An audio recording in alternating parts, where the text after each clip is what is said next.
An American restaurant chain, Red Robin, has announced it'll be closing dozens of underperforming restaurants over the next several years. Restaurant chain Red Lobster has officially filed for bankruptcy, continuing the process to shrink its footprint and find a new buyer. The company said it had more than $1 billion in debt and less than $30 million in cash on hand. It plans to sell its business to lenders and in turn will receive financing to stay afloat. Nearly $100 million wiped out in just 1 year. An unbelievable financial disaster. After thriving for 57 years as a Washington legend, Red Robin is now shutting down up to 70 restaurants, with the worst cuts striking hardest in the very state where it was born. Founded in Seattle in 1969, Red Robin survived recessions, inflation, pandemics, and decades of economic chaos. But today, it's all crumbling fast. Dozens of locations are shutting down. Thousands of jobs are on the chopping block. Families are losing their favorite gathering spots. And a true Washington success story is being forced to bleed out and retreat from the very soil that built it. How is it possible for a hometown brand to survive nearly 6 decades, only to struggle and suffer the most in the place it was born? If a big established chain like Red Robin can no longer survive in Washington, what chance do smaller restaurants and local business owners even have? What happens to the communities that depend on them? This a loud, urgent warning for the future of business in Washington. If this story concerns you, hit like and let me know in the comments. Should Washington change course before more hometown businesses disappear? Type yes or no below. I'd love to hear your thoughts. You can find iconic American brands everywhere, but few carry the emotional weight and hometown pride quite like the Red Robin. Founded in 1969 in a small tavern in Seattle, Washington, Red Robin grew from a local favorite into a national casual dining chain known for its gourmet burgers, bottomless steak fries, and family-friendly atmosphere. For over 5 decades, it symbolized the Pacific Northwest's entrepreneurial success, expanding steadily while staying true to its roots. But the numbers tell a troubling story. In fiscal year 2024, Red Robin reported a massive net loss of $77.5 million, nearly 4 times worse than the $21.2 million loss in 2023. Revenue fell by $54.5 million, landing at approximately $1.25 billion. Same-store sales stagnated while operating costs continued to climb. Faced with these harsh realities, the company is taking decisive action. It is evaluating the closure of up to 70 underperforming restaurants. The situation is particularly significant in Washington state, Red Robin's birthplace. The chain still operates more than 30 locations across the state, with a heavy concentration in the Puget Sound area. These are not just random stores, they represent the very heart of the brand's history and identity. What makes this crisis different is that it's not caused by a single bad year or one external shock. After the pandemic, Red Robin faced skyrocketing labor costs, persistent inflation in food and supply chain expenses, and customers who became more price-sensitive and visited less often. While these pressures hit the entire industry, they have been especially damaging for Red Robin's higher-cost locations. The company, under new leadership, is shifting strategy, moving from protecting every single location to building a leaner, more sustainable operation. Resources are being redirected towards stronger markets, while weaker ones, including some in its home state, are being optimized or closed. This is the painful new reality for Red Robin. A 57-year-old Washington icon is being forced to hit the brakes hardest right where it all began. Before we continue, I want to hear from you. What company should we investigate next? Leave your suggestion in the comments below, and if you enjoy these deep dives into America's changing business landscape, don't forget to like, subscribe, and share this video. Now let's take a closer look at what happened to Red Robin. While Red Robin faces the same industry-wide pressures as many casual dining chains, the pain is far more severe in Washington state. The real problem lies in a series of policy choices that have made the state one of the most expensive and difficult places in America to run a labor-intensive business like a restaurant. Washington boasts one of the highest minimum wages in the nation, currently around $17.13 per hour and rising with inflation. On paper, this sounds like strong support for workers. In reality, for restaurants operating on thin profit margins, it dramatically increases labor costs, often 30 to 40% higher than in states following the federal minimum of $7.25. Red Robin's higher-priced menu items, needed to cover these elevated wages, push price-sensitive customers away or cause them to visit less often. Compounding this is Washington's unique business and occupation B&O tax.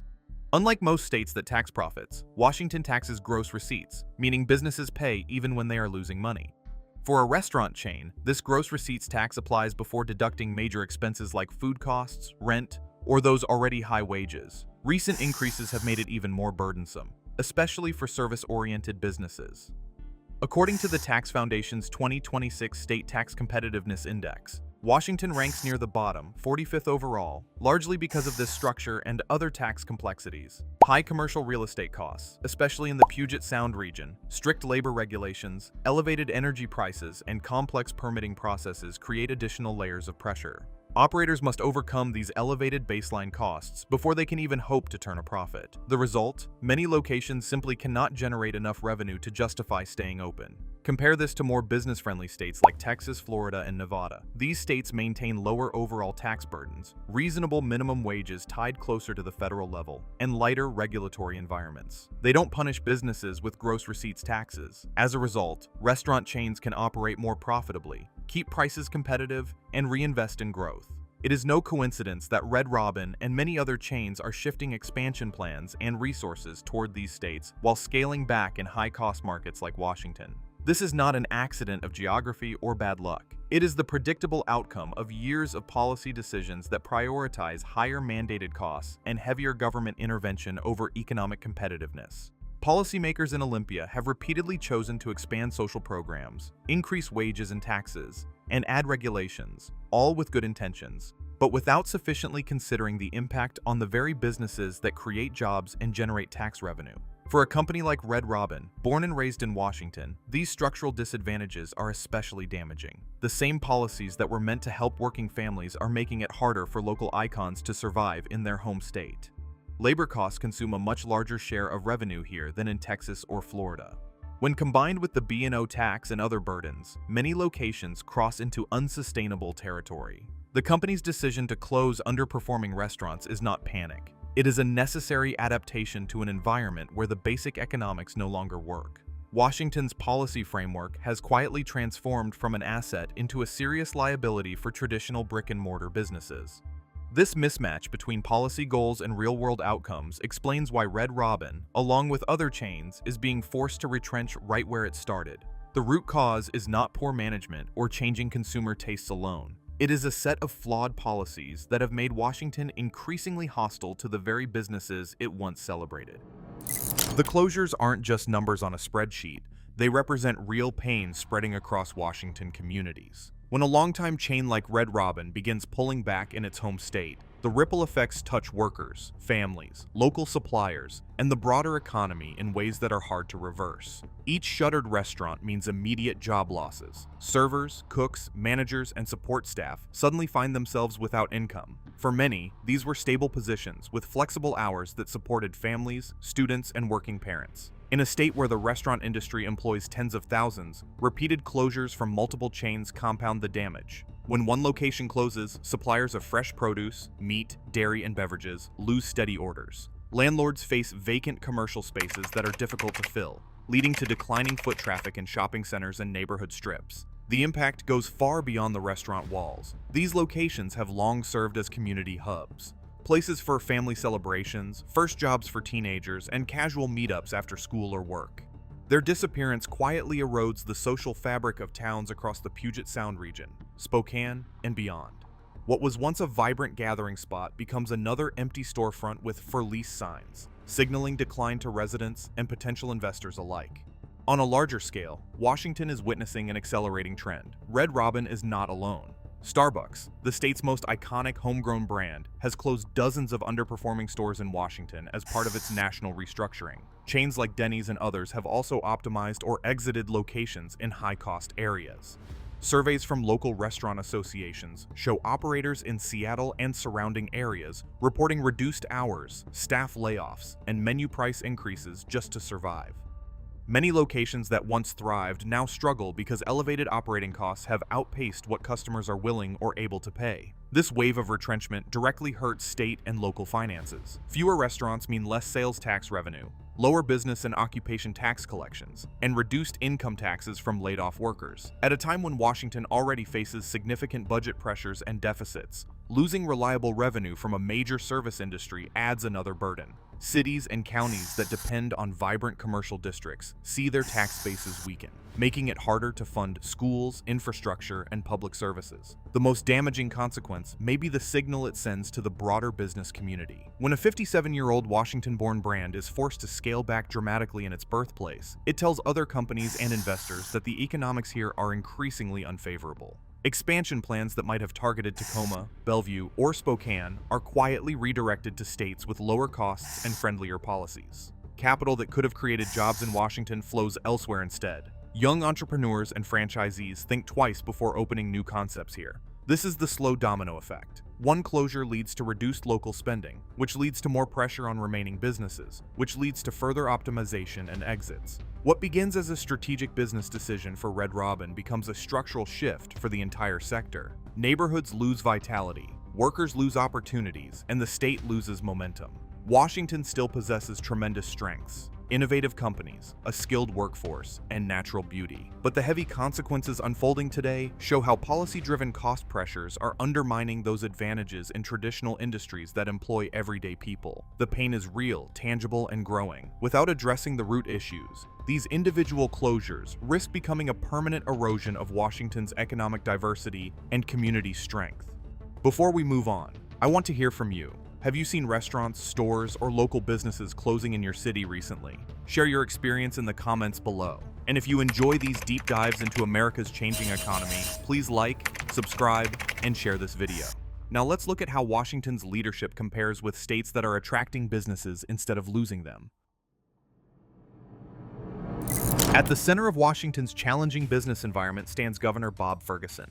Elected on promises to tackle affordability for working families, Ferguson has consistently supported higher minimum wages, expanded social programs, increased business taxes, and stricter labor regulations. While these policies stem from good intentions to help residents and promote fairness, they have created an environment where long-standing local businesses like Red Robin struggle to survive in their own backyard. Ferguson's administration continues to advance measures such as the millionaire's tax and adjustments to the business and occupation (B&O) tax, aiming to shift the burden toward higher earners and corporations while offering some targeted relief to small businesses. However, for labor-intensive industries like restaurants, the cumulative effect of high mandated wages, gross receipts taxation, and layered regulations remains heavy. Even as the governor highlights efforts to ease costs for families, many operators report that these policies make it difficult to maintain profitability and keep prices accessible. The contrast with other states is stark and instructive. Take Texas, Florida, and Nevada, states that have become magnets for restaurant chains and investment. These states operate with significantly lower overall tax burdens and no punitive gross receipts taxes like Washington's B&O. Their minimum wages remain closer to the federal level of $7.25 per hour, giving operators far greater flexibility to control labor costs. Permitting processes are faster, energy and real estate costs in many areas are more manageable, and regulations are generally lighter. As a result, the same national chains that are retrenching in Washington are actively expanding in these states. Red Robin and its competitors can keep menu prices competitive, attract more customers, and reinvest profits into growth rather than simply fighting to break even. Texas and Florida consistently rank among the top states for business climate and economic growth, drawing jobs, capital, and new locations. Washington, by comparison, struggles in national rankings for tax competitiveness and overall business friendliness, often landing near the bottom due to its unique tax structure and high operating costs. This is not merely a difference in geography, it is a difference in policy philosophy. In business-friendly states, leaders prioritize creating conditions where companies can thrive, which in turn generates more jobs and revenue naturally. In Washington, the emphasis on redistribution and higher mandated costs has sent a different signal to CEOs and investors: high-risk, high-cost environment. Under Governor Ferguson's leadership, the tone from Olympia influences decisions made in corporate boardrooms across the country. When evaluating where to open new restaurants, renovate existing ones, or renew leases, executives weigh the overall policy climate. A state where even iconic hometown brands must scale back sends a powerful message, one that quietly redirects future investment elsewhere. The gap is widening. While Washington possesses undeniable strengths in technology and innovation, its traditional service sector, which employs hundreds of thousands of everyday workers, is paying the price for policies that no longer align with economic reality. Red Robin's difficult choices in its home state highlight how leadership priorities shape outcomes far beyond any single company.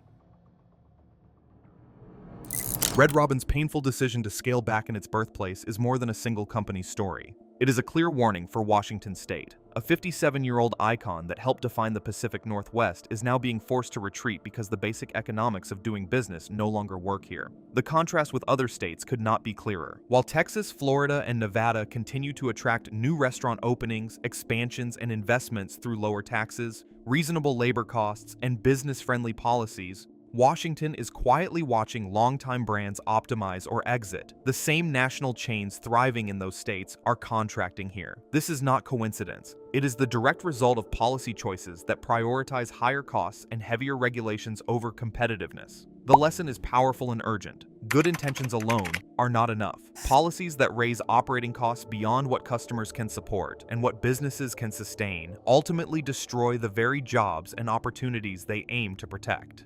When even a beloved hometown success story must say stop in its own state, it reveals a deeper structural problem that threatens Washington's economic diversity and long-term prosperity.